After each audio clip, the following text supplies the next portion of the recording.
We are so far removed from the idea of America and its minarchism written in the United States Constitution, where we have to bring her back to where she belongs.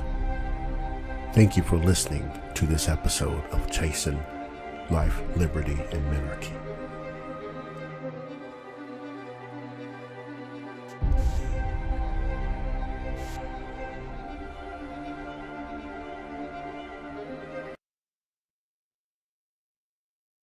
Of Chasing Life, Liberty, and Minarchy. I am your host, Mr. Roderick Threets, the host with the most, as some people say. But I'm a bit under the weather, everybody. So don't mind me if it's a little slower than normal. I got this whole joint pain thing going on right now, and it doesn't obviously feel well. But I'm here. I'm upright temporarily. No, after said presentation, I will be going back horizontal because again, if those of you that have issues with your joints, knowing if you stay set up or stacked up for too long, it gets exhausting. So I'll be doing that momentarily, but I am here for y'all as always. I appreciate y'all for being here with me. Don't forget to like and subscribe and all of that good stuff,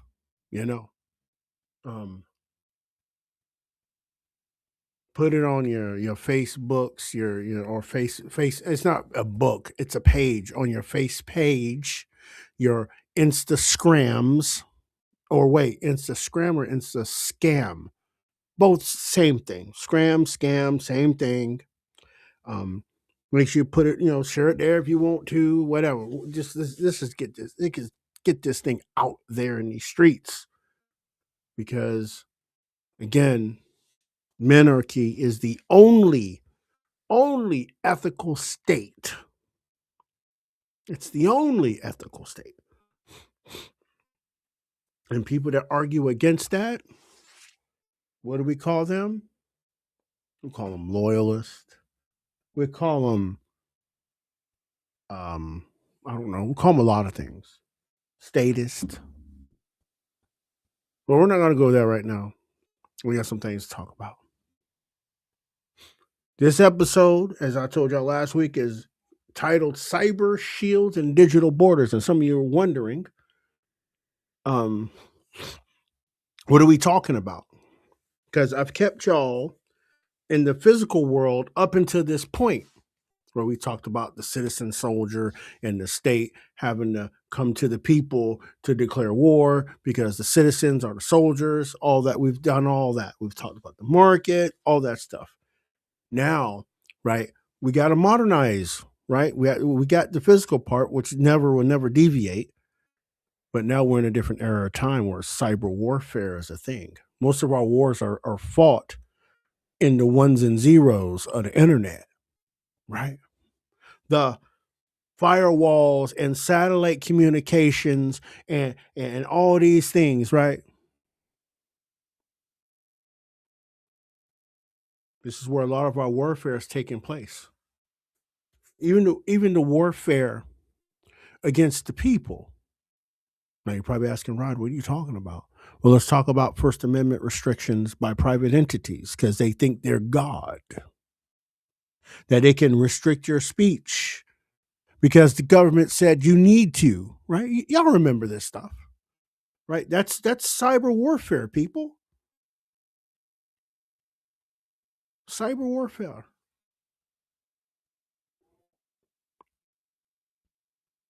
But we talked about, again, the physical world, right?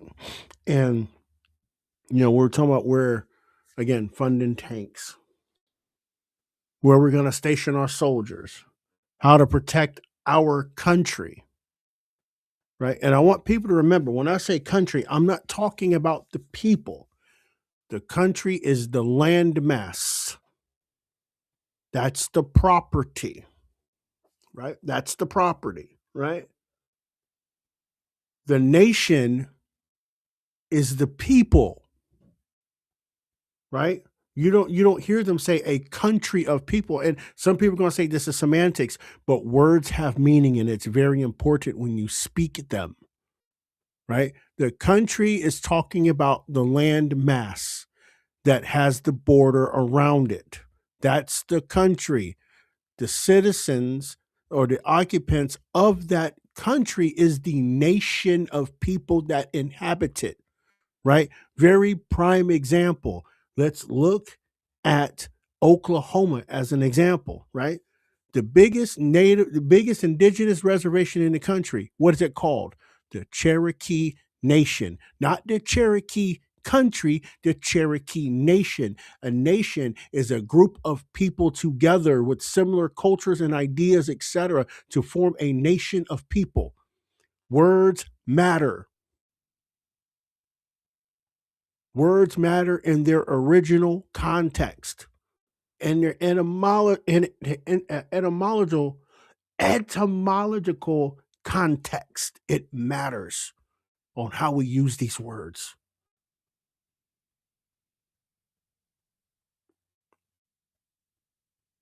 So when we're talking about how to protect our soil, how to protect our country,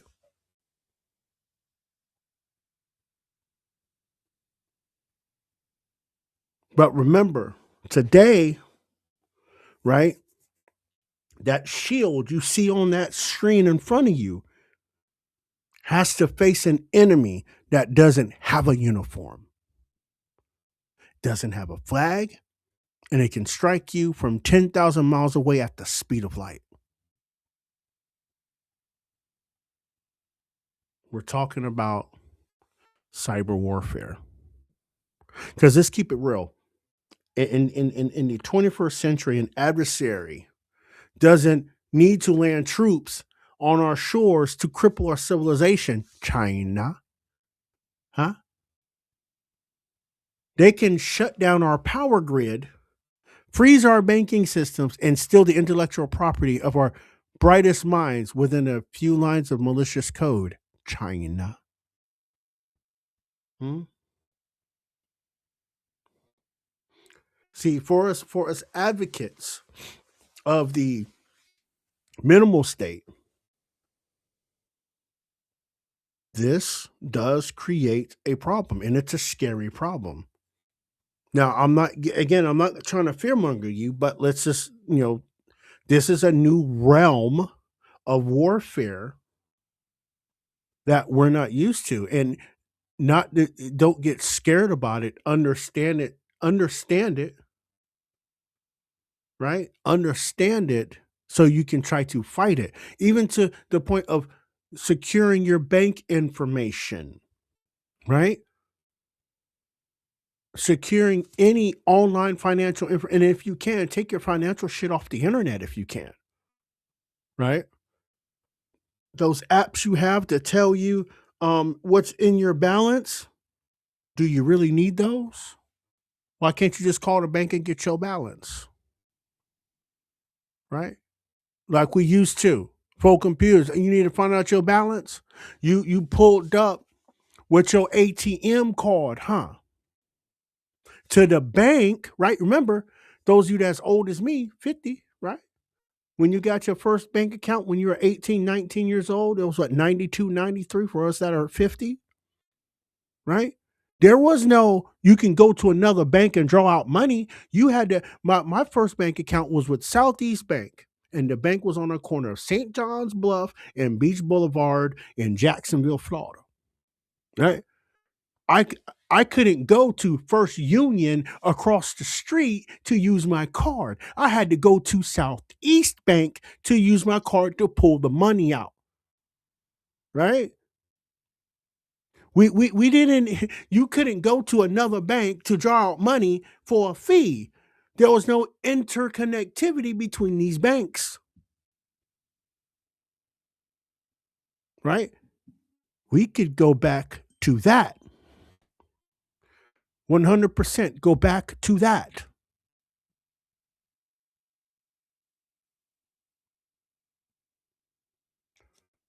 But we won't, for many reasons, and I don't even want to talk about that.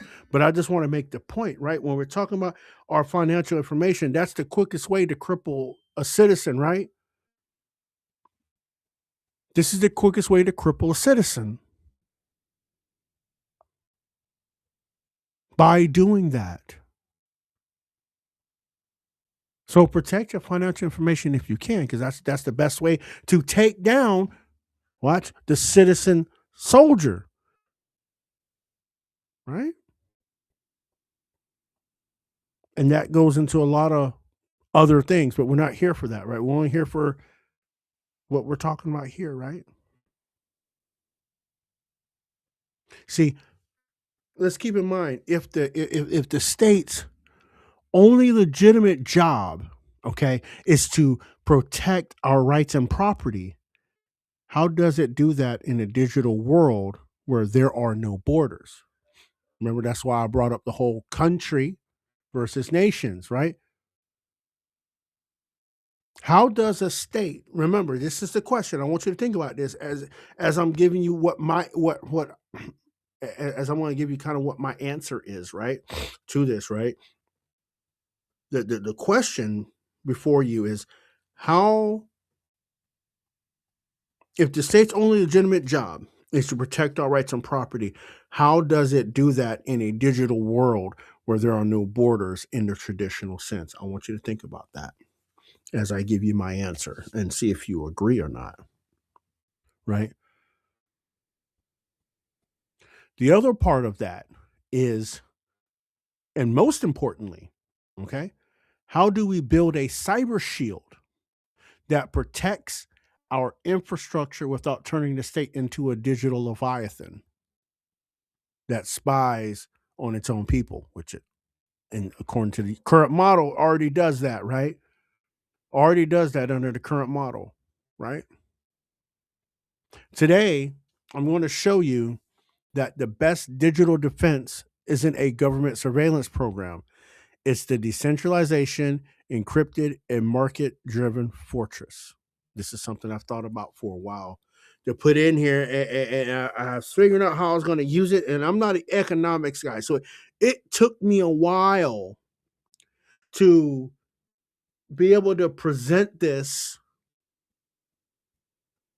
in a way that is easy and not like driven by euphemisms or catchphrase language from that particular that body of work of economics. I wanted to make it very simple, and it took me a while to do this, not necessarily today, but months ago, right? And this is the kind of the spot where within this show I could apply it, so I'm kind of happy to put it in there. So let me go here a second, right? And let's talk about first the logical fallacy, or the fallacy of the surveillance state, right? Right. And the use of privacy as a defense, but also we're going right, because we know the current U.S. government, right? Let me just put this out there: the current U.S. government, right? Their model for cyber defense is rooted in surveillance fallacy, right? Because remember, since 2000, agencies like the NSA have operated on the premise that to protect the digital border, the government must have a backdoor into every device and a front row seat to every conversation. Let me say that again for those of you in the back that's not understanding what I'm saying right now. The U.S. government already told you that basically they need to see every conversation of yours to make sure you're not an enemy combatant, right? Patriot Act, right? Right? They tell us that security requires transparency, but not theirs, yours. Your transparency, not theirs, yours. Hmm? Isn't that what they said in the Patriot Act? See, in a minimal state, we vehemently reject this entirely. for many reasons. For many reasons. One, I'm gonna say it just like this, and I have to say it like this. You can't defend liberty by destroying privacy. Hey, that should go on a t-shirt. Huh. That should go on a t-shirt. You can't defend liberty by destroying privacy.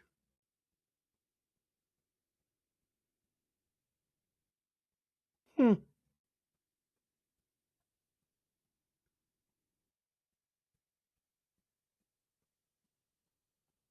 Because look.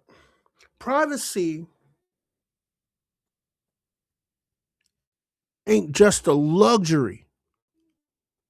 Privacy is a property right.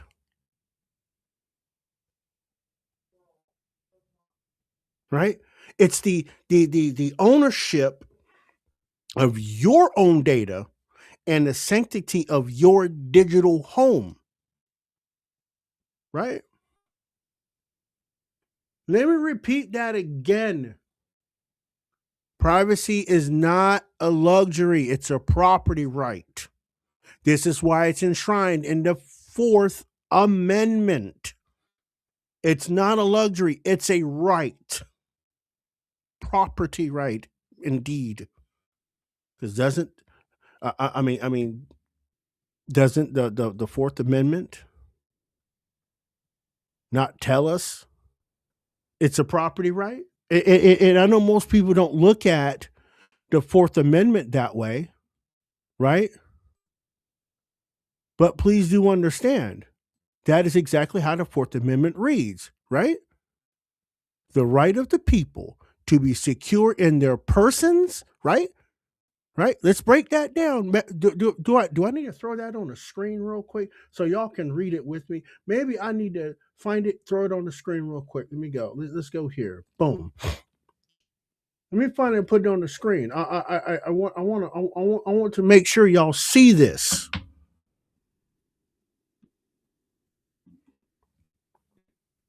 The right of the people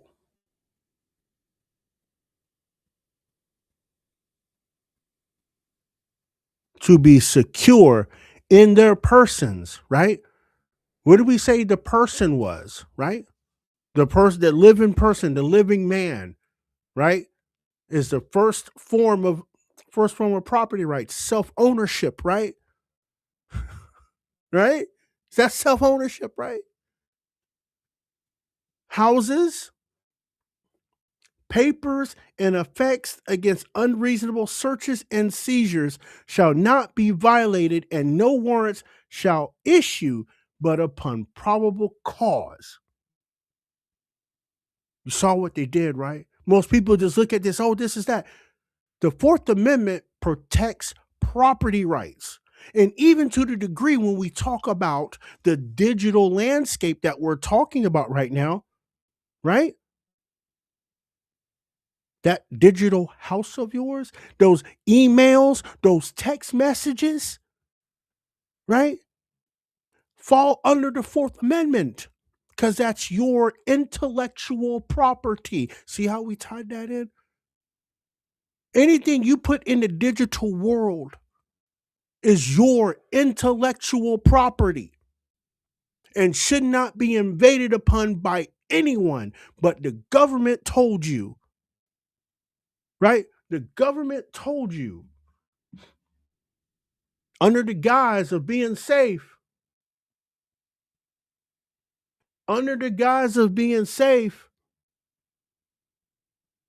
we need to get into the back door of your phones and read every conversation you got.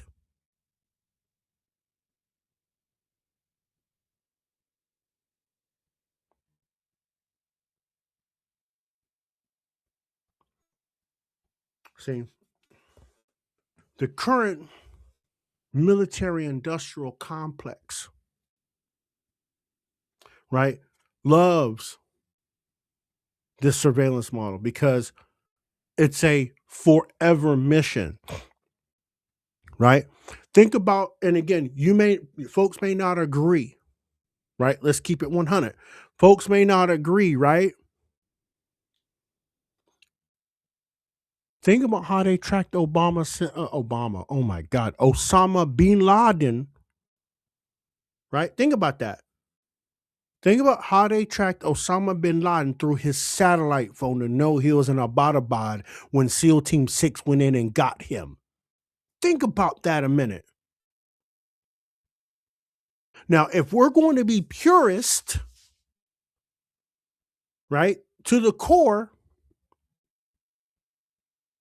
why are we wiretapping, tracking, and tracing people we want to hunt down internationally? Let's just keep that real a second. I know I know the dude was a bad dude, but just really think about that. If they sat here and did that to Osama bin Laden, you know damn well they will do it to you. Oh, wait, what's his name? General Michael Flynn. Oh, wait, who else? Carter Page. Hmm? You hear what I'm saying, right? Paul Manafort, Roger Stone. Y'all know what I'm talking about. They made it, they conditioned you to think it was okay that the NSA could go in on your digital equipment and watch all your conversations and what you're saying. So they could turn around and say, oh, since the American people gave us permission to do this, we can extend this overseas and go get Osama and al Baghdadi and all these al Salah Bim, whatever you want to call them. I want y'all to think about that a minute.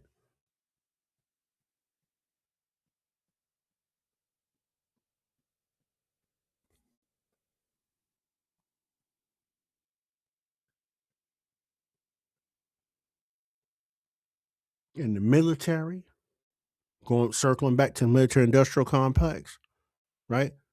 They sent in SEAL Team 6, didn't they? To go get Osama bin Laden, right? Hmm. And don't forget this forever mission of blowing up people, even to Soleimani.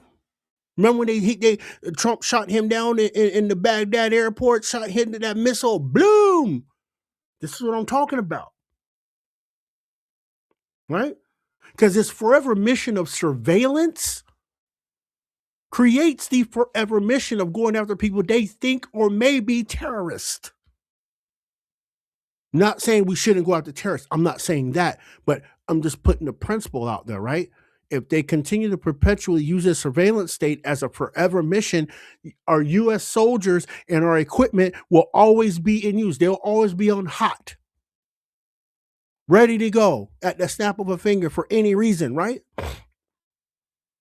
Because, yeah, remember, this forever mission, let's break it down further. This forever mission requires massive budgets, endless server farms, and thousands of bureaucrats to sift through the metadata. Hmm?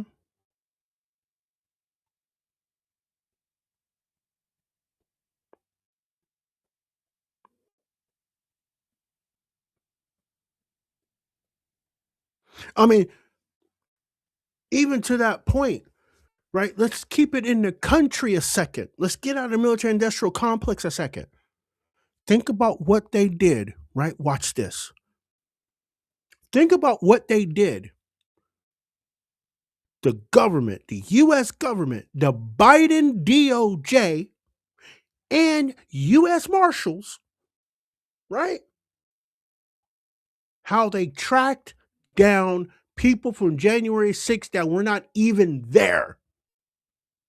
Tracked them down through their phone conversations and emails and pulled up to their front damn door. Think about that a second. The same surveillance they used on Osama, al Baghdadi, and Soleimani, they used against the American people.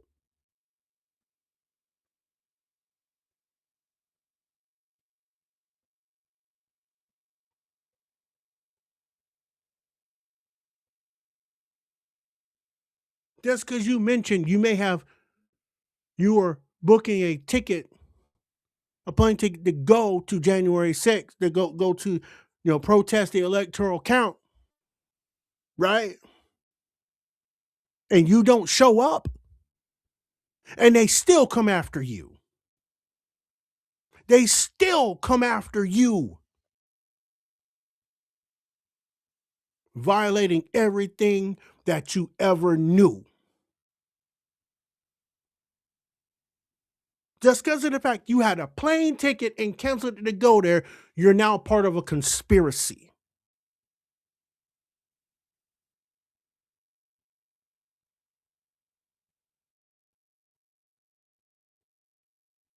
And there's many other Americans done the same way. Many other Americans were done the same way through breaking in the back door of their electronic devices.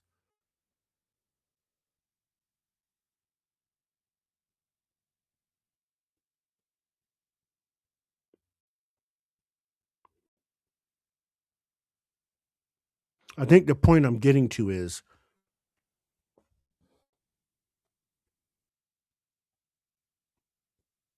the irony of it, right?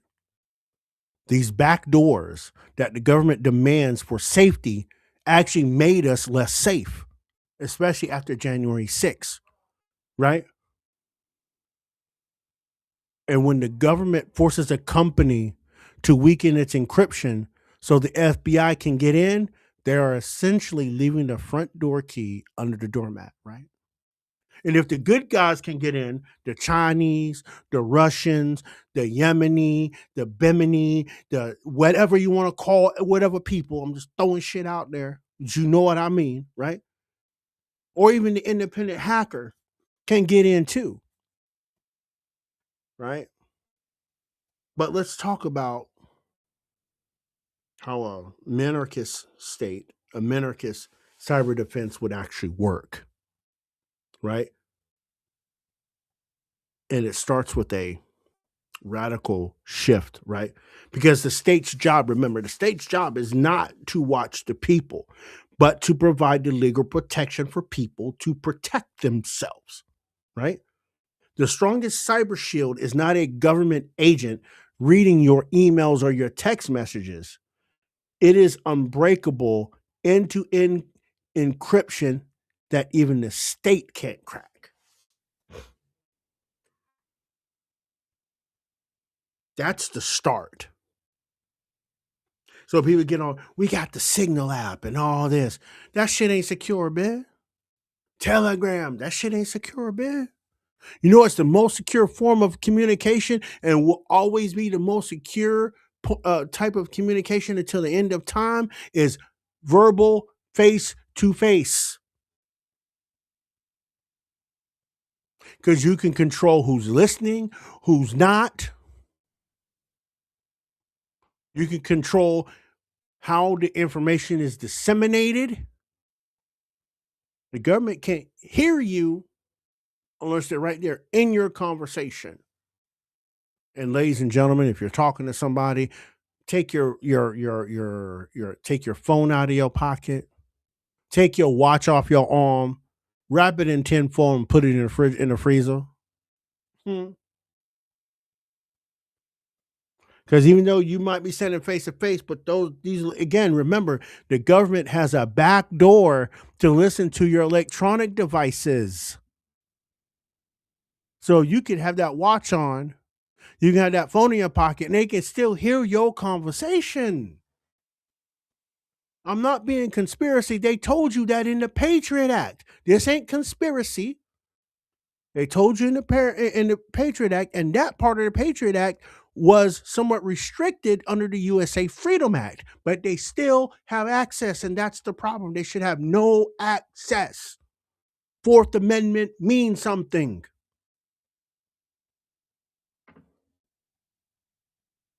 But I digress from that part. Now, let's get into what I call the digital moat, right? and the hardening of the national core, the people, right? Because I want to tell you something. If the state isn't spying on its citizens, what is its actual role in the digital space, right? Now, under obviously a minimal state in that regard, right? The cyber shield is focused outward, acting as like I don't know what you call it, a digital aegis, right? For critical national infrastructure, right? The public goods that allow for a free market to function, right? So let's think about the power grid, right?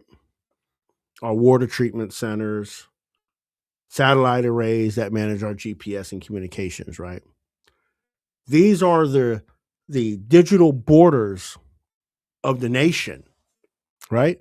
And currently, under the current framework and infrastructure, these systems are, I would say, terrifyingly insecure because the responsibility is split between a dozen of overlapping government agencies and 100 of private companies, all bogged down by bureaucracy. Right. So what do we do? What do we do from the minimal state we're creating? Right.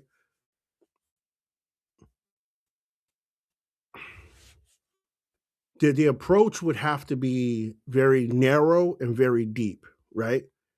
Because remember, right, the state military in this regard, would maintain an elite specialized like cyber command, like Space Force, right? For example, and its mission would is not to regulate the internet or monitor social media for misinformation.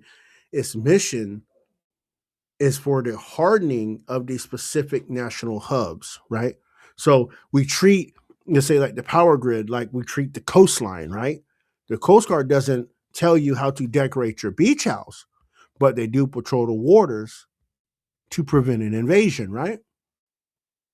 In the same way, Cyber Command or Space Force, right? In the current, let's talk currently, right? Space Force would provide a defensive layer that intercepts state sponsored attacks before they hit our grid, right? Now, Space Force, in this regard, focusing strictly on defensive hardening and building systems that are air gapped and resilient, we protect the foundation of our civilization without ever needing to look at an individual citizen's search history.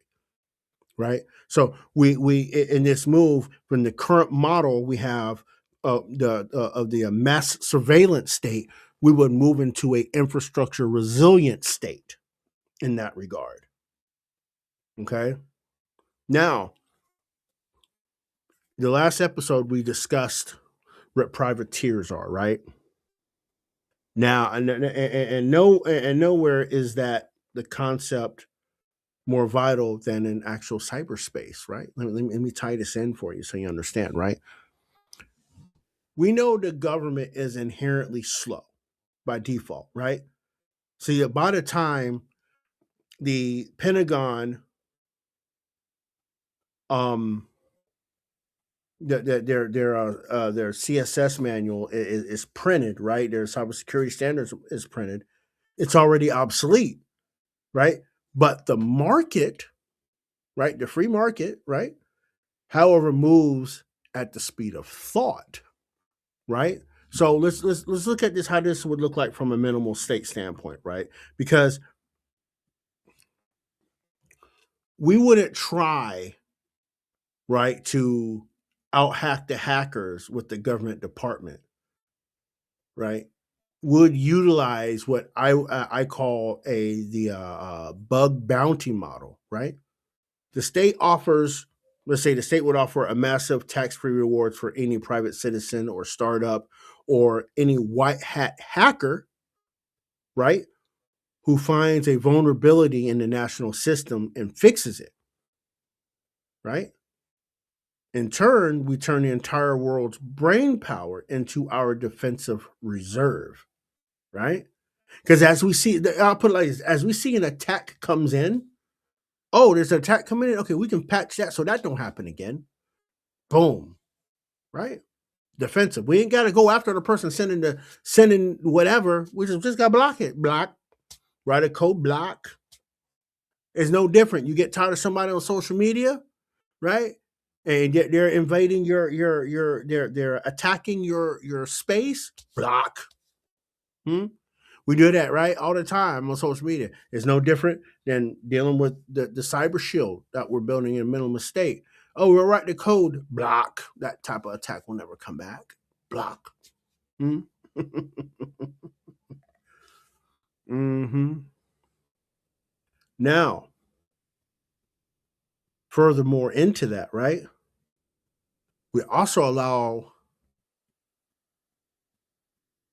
the market to lead in encryption, right? Because the government should have no monopoly on security software. So if a private firm, let's say in Austin, right, or Silicon Valley, right, develops a better way to secure data, the state should be their biggest customer, right? Not the regulator. By letting companies compete to provide the best digital armor, okay, we ensure that our defenses are always evolving, right? Now, in our minimal state that we're creating here through these episodes, right? The gears of our logo, as you see on the screen, right? The gears of our defense are lubricated by the profit motive of security firms whose entire existence depends on being unhackable, right? Now we can't forget about the sword. We've talked about the shield. We talk about the gears. We got to talk about the sword. Before we talk about the sword, I want to make sure y'all are liking and subscribing and sharing this and all that good stuff on your social medias. Make sure you're doing that so we can get this message of Minarchy out there and minimal government, not small government, minimal government. Right, that's the message. Right, but let's talk about the digital sword in this context, right? And there's a doctrine that hasn't been mentioned. I need to write on it a little bit so people get a better understanding of it. But many minarchists even still don't understand this concept. I'm not trying to explain a little bit of it here. But when we look at that shield, I mean not the shield, but the sword, right? Right. I think about the doctrine of proportionality, right? Because the a shield without a sword is eventually broken, right? For example, if a foreign state actor launches a cyber attack that causes real world damage, shutting down, going to shutting down a hospital or crippling the grid, how does a minimal state respond? Well, we respond in following what I call the proportional retaliation, right? In our minimal state, right, we would make it clear to the world an attack on our digital property is an attack on our physical sovereignty. We do not hide behind the proxy wars or the shadow wars or whatever, right? Paying off people to go do other things, right? We don't hide from that, right? We don't hide and play the hide and seek of our current intelligence community in the United States.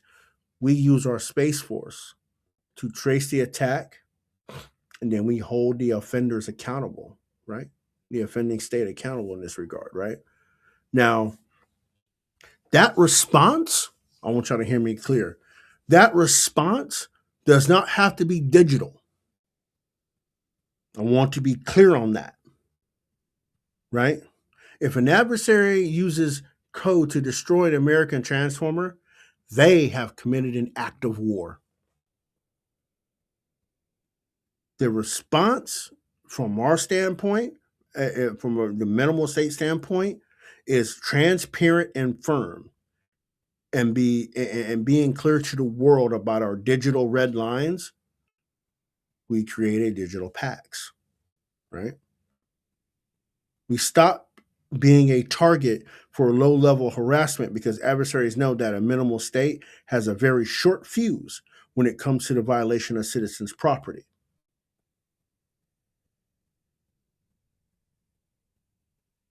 Period. Don't start. What's the saying? Don't start no shit, won't be no shit. You can say, "Oh, we blew up your transformer." Well, we're just dropping all kinds of shit on your capital right now. We're fucking your whole shit up, and we're done. We're not gonna send no troops. We're gonna do nothing. We're gonna boom, boom, boom. And what you gonna do? You retaliate? That's your ass. You made a decision that you may not be able to handle, right? Not like this shit now with the United States where we're picking and choosing and doing this and the third. No, no, no. Ain't no pick and choose. Ain't no pick and choose, right? You attack American property, you're going to get your ass handed to you. So don't do it. Don't do it. It's not advisable.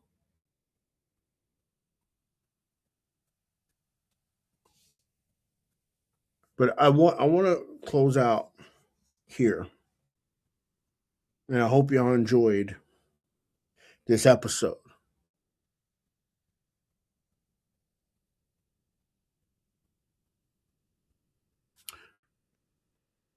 I want y'all to take a look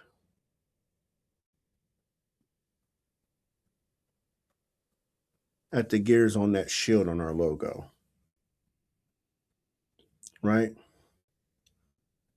In the digital era that we're living in, right? Those gears are made of silicone, right? They represent the flow of information that keeps our families connected and our businesses running. A minimal state realizes that it cannot protect your digital life by controlling it. It can only protect you by empowering you.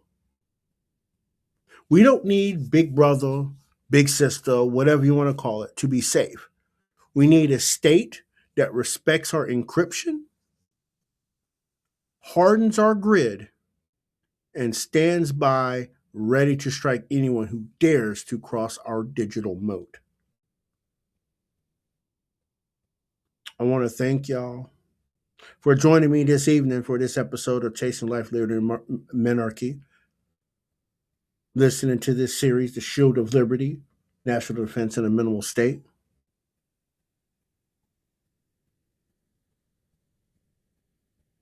If you haven't listened to the other episodes of Minarchy starting back in July, please do. Please do that. Please share those if you like. Recommend the show to people you like that want their thoughts provoked. Get them outside of their liberal mindset or progressive mindset or their conservative mindset, right? When it comes to how government should function, send them over here. Have them sit in on a live show with you. Have a discussion with them, right, about what they heard, right? Because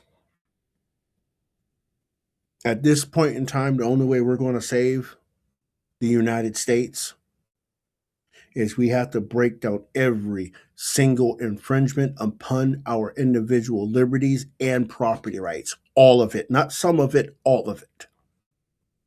Because every day, some sneaky politician in Congress, Democrat or Republican, are trying to create bills to limit our autonomy, our free agency. I have a message for Congress. You can lay down all the laws you want.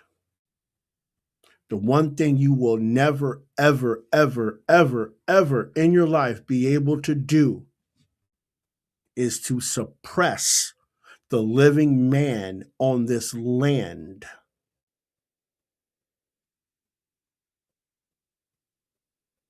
The only people you're going to suppress and oppress are the peoples that are willing to toss away their self ownership to you and act like a slave